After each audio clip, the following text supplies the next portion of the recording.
श्रीमद् भागवत महापुराण दशम स्कंध दसमों अध्याय यमलार्जुन का उद्धार।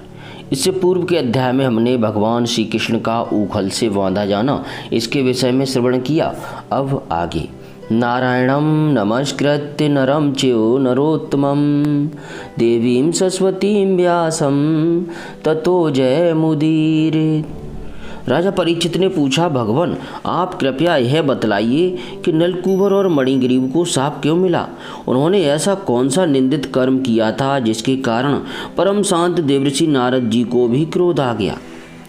श्री सुखदेव जी ने कहा, परीक्षित, नलकूबर और मणिग्रीव ये दोनों एक तो धनाध्यक्ष कुबेर के लाडले लड़के थे और दूसरे इनकी गिनती हो गई रुद्र भगवान के अनुचरों में। इससे इनका घमंड बढ़ गया। एक दिन वे दोनों मंदाकिनी के तट पर कैलाश के रमणीय उपवन में वारुणी मदिरा पीकर मदोन्मत्त हो गए थे। नशे के कारण उनकी आंखें घूम रही थीं। बहुत सी स्त्रियां उनके साथ गा बजा रही थीं और वे पुष्पों से लदे हुए वन में उनके साथ विहार कर रहे थे। उस समय गंगा जी में पांत के पांत कमल खिले हुए थे। वे स्त्रियों के साथ जल के भीतर घुस गए और जैसे हाथियों का जोड़ा हथनियों के साथ जल कीड़ा कर रहा हो, वैसे ही वे उन युवतियों के साथ तरह तरह की कीड़ाएं करने लगी। परीक्षित, संयोगवश उधर से परम समर्थ देवर्षि नारद जी आ निकले। उन्होंने उन यक्ष युवकों को देखा और समझ लिया कि ये इस समय मतवाले हो रहे हैं। देवर्षि नारद को देखकर वस्त्रहीन अप्सराएं लज्जा गईं। सांप के डर से उन्होंने तो अपने अपने कपड़े झटपट पहन लिए, परंतु इन यक्षों ने कपड़े नहीं पहने। जब देवर्षि नारद जी ने देखा कि ये देवताओं के पुत्र होकर श्रीमद से अंधे और मदिरापान करके उन्मत्त हो रहे हैं, तब उन्होंने उन पर अनुग्रह करने के लिए शाप देते हुए है कहा। नारद जी ने कहा, जो लोग अपने प्रिय विषयों का सेवन करते हैं उनकी बुद्धि को सबसे बढ़कर नष्ट करने वाला है श्रीमद धन संपत्ति का नशा। हिंसा आदि रजोगुणी कर्म और कुलीनता आदि का अभिमान भी उससे बढ़कर बुद्धि भ्रंशक नहीं है, क्योंकि श्रीमद के साथ साथ तो स्त्री, जुआ और मदिरा भी रहती है। ऐश्वर्य मद और श्रीमद से अंधे होकर अपनी इंद्रियों के वश में रहने वाले क्रूर पुरुष अपने नाशवान शरीर को तो अजर अमर मान बैठते हैं और अपने ही जैसे शरीर वाले पशुओं की हत्या करते हैं। जिस शरीर को भूदेव, नरदेव, देव आदि नामों से पुकारते हैं, उसकी अंत में क्या गति होगी? उसमें कीड़े पड़ जाएंगे, पक्षी खाकर उसे विष्ठा बना देंगे और वह जलकर राख का ढेर बन जाएगा। उसी शरीर के लिए प्राणियों से द्रोह करने में मनुष्य अपना कौन सा स्वार्थ समझता है? ऐसा करने से तो उसे नरक की ही प्राप्ति होगी। बतलाओ तो सही, यह शरीर किसकी संपत्ति है? अन्न देकर पालने वाले की है या गर्भाधान कराने वाले पिता की? यह शरीर उसे 9 महीने पेट में रखने वाली माँ का है अथवा माता को भी पैदा करने वाले नाना का? जो बलवान पुरुष बलपूर्वक इससे काम करा लेता है उसका है अथवा दाम देकर खरीद लेने वाले का?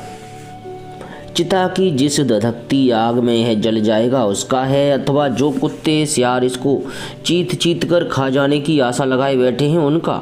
यह शरीर एक साधारण सी वस्तु है, प्रकृति से पैदा होता है और उसी में समा जाता है।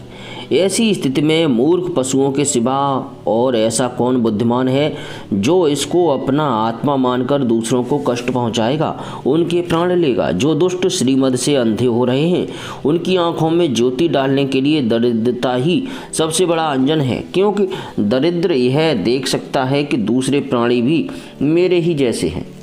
जिसके शरीर में एक बार कांटा गड़ जाता है वह नहीं चाहता कि किसी भी प्राणी को कांटा गड़ने की पीड़ा सहनी पड़े, क्योंकि उस पीड़ा और उसके द्वारा होने वाले विकारों से वह समझता है कि दूसरों को भी वैसी ही पीड़ा होती है।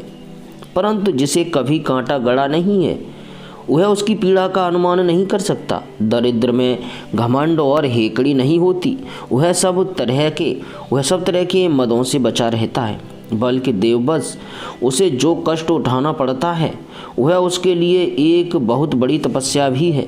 जिसे प्रतिदिन भोजन के लिए अन्न जुटाना पड़ता है, भूख से जिसका शरीर दुबला पतला हो गया है, उस दरिद्र की इंद्रियां भी अधिक विषय नहीं भोगना चाहती हैं, सूख जाती हैं और फिर वह अपने भोगों के लिए दूसरे प्राणियों को सताता नहीं, उनकी हिंसा नहीं करता।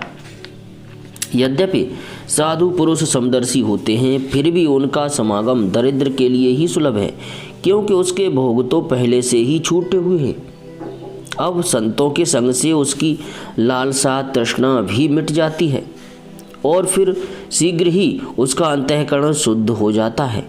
जिन महात्माओं के चित्त में सबके लिए समता है, जो केवल भगवान के चढ़ार विंदों का मकरंद रस पीने के लिए सदा उत्सुक रहते हैं, उन्हें दुर्गुणों के खजाने अथवा दुराचारियों की जीविका चलाने वाले और धन के मद से मतवाले दुष्टों की क्या आवश्यकता है। वे तो उनकी उपेक्षा के ही पात्र हैं। ये दोनों यक्ष वारुणी मदिरा का पान करके मतवाले और श्रीमद से अंधे हो रहे हैं।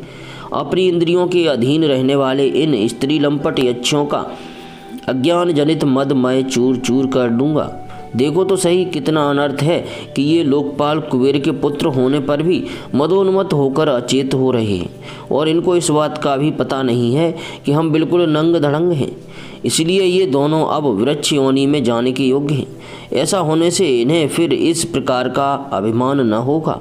वृक्ष योनि में जाने पर भी मेरी कृपा से इन्हें भगवान की स्मृति बनी रहेगी, और मेरे अनुग्रह से देवताओं के 100 वर्ष बीतने पर इन्हें भगवान श्री कृष्ण का सानिध्य प्राप्त होगा, और फिर भगवान के चरणों में परम प्रेम प्राप्त करके ये अपने लोक में चले आएंगे। श्री सुखदेव जी कहते हैं, देवर्षि नारद इस प्रकार कहकर भगवान नर नारायण के आश्रम पर चले गए। नलकूबर और मणिग्रीव ये दोनों एक ही साथ अर्जुन वृक्ष होकर यमलार्जुन नाम से प्रसिद्ध हुए। भगवान श्री कृष्ण ने अपने परम प्रेमी भक्त देवर्षि नारद जी की बात सत्य करने के लिए धीरे धीरे ऊखल घसीटते हुए उस ओर प्रस्थान किया जिधर यमलार्जुन वृक्ष थे। भगवान ने सोचा कि देवर्षि नारद मेरे अत्यंत प्यारे हैं और ये दोनों भी मेरे भक्त कुबेर के लड़के हैं, इसलिए महात्मा नारद ने जो कुछ कहा है उसे मैं ठीक उसी रूप में पूरा करूँगा। यह विचार करके भगवान श्री कृष्ण दोनों वृक्षों के बीच में घुस गए। वे तो दूसरी ओर निकल गए, परंतु ऊखल टेढ़ा होकर अटक गया। दामोदर भगवान श्री कृष्ण की कमर में रस्सी बंधी हुई थी, कसी हुई थी। उन्होंने अपने पीछे लुढ़कते हुए ऊखल को ज्यों ही तनिक जोर से खींचा, त्यों ही पेड़ों की सारी जड़ें उखड़ गईं। समस्त बल विक्रम के केंद्र भगवान का तनिक सा जोर लगाते ही पेड़ों के तने, शाखाएं, छोटी छोटी डालियां और एक एक पत्ते कांप उठे, और वे दोनों बड़े जोर से तड़तड़ाते हुए पृथ्वी पर गिर पड़े। उन दोनों वृक्षों से अग्नि के समान तेजस्वी 2 सिद्ध पुरुष निकले। उनके चमचमाते हुए सौंदर्य से दिशाएं दमक उठीं। उन्होंने संपूर्ण लोकों के स्वामी भगवान श्री कृष्ण के पास आकर उनके चरणों में सिर रखकर प्रणाम किया और हाथ जोड़कर शुद्ध हृदय से वे उनकी इस प्रकार स्तुति करने लगे। उन्होंने कहा, सच्चिदानंद स्वरूप, सबको अपनी ओर आकर्षित करने वाले परम योगेश्वर श्री कृष्ण, आप प्रकृति से अतीत स्वयं पुरुषोत्तम हैं। वेदज्ञ ब्राह्मण यह बात जानते हैं कि यह व्यक्त और अव्यक्त संपूर्ण जगत आपका ही रूप है। आप ही समस्त प्राणियों के शरीर, प्राण, अंतःकरण और इंद्रियों के स्वामी हैं, तथा आप ही सर्वशक्तिमान, काल, सर्वव्यापक एवं अविनाशी ईश्वर हैं। आप ही महतत्व और वह प्रकृति हैं जो अत्यंत सूक्ष्म एवं सत्वगुण, रजोगुण और तमोगुण रूपा है। आप ही समस्त स्थूल और सूक्ष्म शरीरों के कर्म, भाव, धर्म और सत्ता को जानने वाले सबके साक्षी परमात्मा हैं। वृत्तियों से ग्रहण किए जाने वाले प्रकृति के गुणों और विकारों के द्वारा आप पकड़ में नहीं आ सकते। स्थूल और सूक्ष्म शरीरों के आवरण से ढका हुआ ऐसा कौन सा पुरुष है जो आपको जान सके, क्योंकि आप तो उन शरीरों के पहले भी एक रस विद्यमान थे। समस्त प्रपंच के विधाता भगवान वासुदेव को हम नमस्कार करते हैं। प्रभो, आपके द्वारा प्रकाशित होने वाले गुणों से ही आपने अपनी महिमा छिपा रखी है। परब्रह्म स्वरूप श्री कृष्ण, हम आपको नमस्कार करते हैं। आप प्राकृत शरीर से रहित हैं, फिर भी जब आप ऐसे पराक्रम प्रकट करते हैं जो साधारण शरीरधारियों के लिए शक्य नहीं हैं, और इनसे बढ़कर तो क्या, जिनके समान भी कोई नहीं कर सकता, तब उनके द्वारा उन शरीरों में आपके अवतारों का पता चल जाता है। प्रभु, आप ही समस्त लोगों के अभ्युदय और निश्रेयस के लिए इस समय अपनी संपूर्ण शक्तियों से अवतीर्ण हुए हैं। आप समस्त अभिलाषाओं को पूर्ण करने वाले हैं।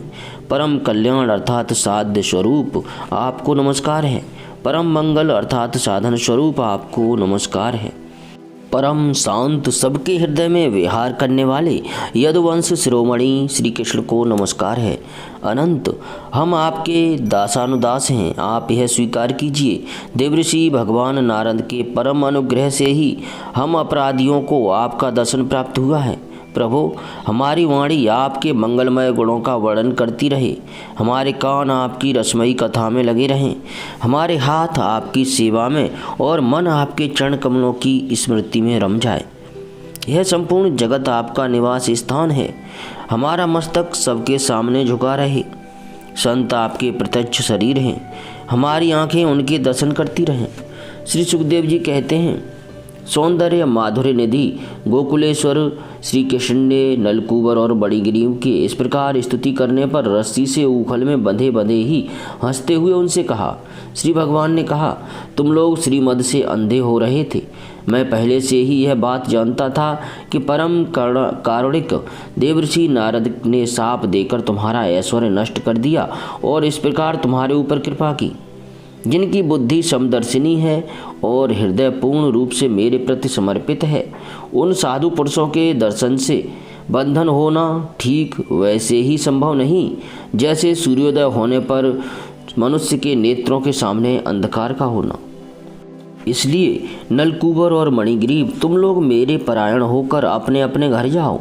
तुम लोगों को संसार चक्र से छुड़ाने वाले अनन्य भक्ति भाव की जो तुम्हें अभीष्ट है प्राप्ति हो गई है। श्री सुखदेव जी कहते हैं, जब भगवान ने इस प्रकार कहा तब उन दोनों ने उनकी परिक्रमा की और बार बार प्रणाम किया। इसके बाद ऊखल में बंधे हुए सर्वेश्वर की आज्ञा प्राप्त करके उन लोगों ने उत्तर दिशा की यात्रा की।